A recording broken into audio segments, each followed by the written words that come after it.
ক্যালেন্ডারের পাতায় ডিসেম্বরের ২৫ তারিখ মানেই বাহারি ক্রিসমাস ট্রি, নিয়ন আলোর ঝলকানি, সান্তাক্লজের উপহার আর মজার মজার কেকের সমাহার। এই দিনটিতে বেথলেহেম নগরীতে জন্ম নিয়েছিলেন খ্রিস্টান ধর্মের প্রবর্তক যিশু খ্রিস্ট। তার আগমনকে স্মরণ করে বিশেষ এই দিনটি নানা আনুষ্ঠানিকতায় পালন করছে বিশ্বের খ্রিস্টান ধর্মাবলম্বীরা। এবার বড়দিনের উৎসবটি বিশেষভাবে আকর্ষণীয় যিশুর জন্মনগরী বেথলেহেমবাসীর কাছে। কেননা ২ বছরের ইসরায়েলি আগ্রাসনে ক্রিসমাসের আনন্দ উপভোগ করতে পারেনি নগরীটির বাসিন্দারা। আগমন ঘটেনি কোনো বিদেশি পর্যটকেরও।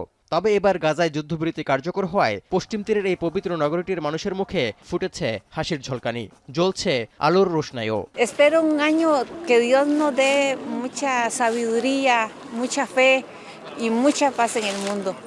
বড়দিন উদযাপনে মেতেছে যুক্তরাষ্ট্র, যুক্তরাজ্য, ফ্রান্স, জার্মানি, ইতালি, সুইজারল্যান্ড থেকে শুরু করে যুদ্ধবিধ্বস্ত ইউক্রেনও।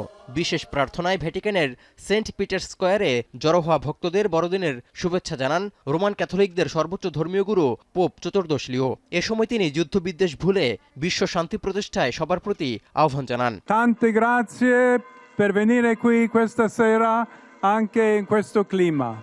Vogliamo celebrare insieme la festa di Natale. ক্রিসমাসের বিশেষ প্রার্থনা অনুষ্ঠিত হয়েছে প্যারিসের নটরডেম ক্যাথেড্রালেও। এতে স্থানীয়রা ছাড়াও যোগ দেয় অন্য দেশ থেকে আসা পর্যটকরাও। সবার চোখে মুখেই বড়দিনের আমেজ, অনুভূতি ও আনন্দ।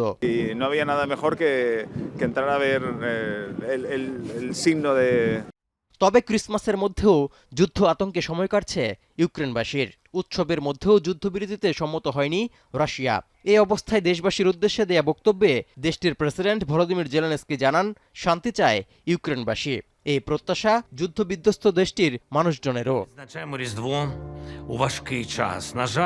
এদিকে বড়দিন উপলক্ষে খ্রিস্টান ধর্মাবলম্বী সহ সবাইকে শুভেচ্ছা জানিয়েছেন যুক্তরাষ্ট্রের প্রেসিডেন্ট ডোনাল্ড ট্রাম্প, যুক্তরাজ্যের প্রধানমন্ত্রী কিয়ার স্টারমার, বেলজিয়ামের রাজা কিং ফিলিপ সহ আরও অনেকে।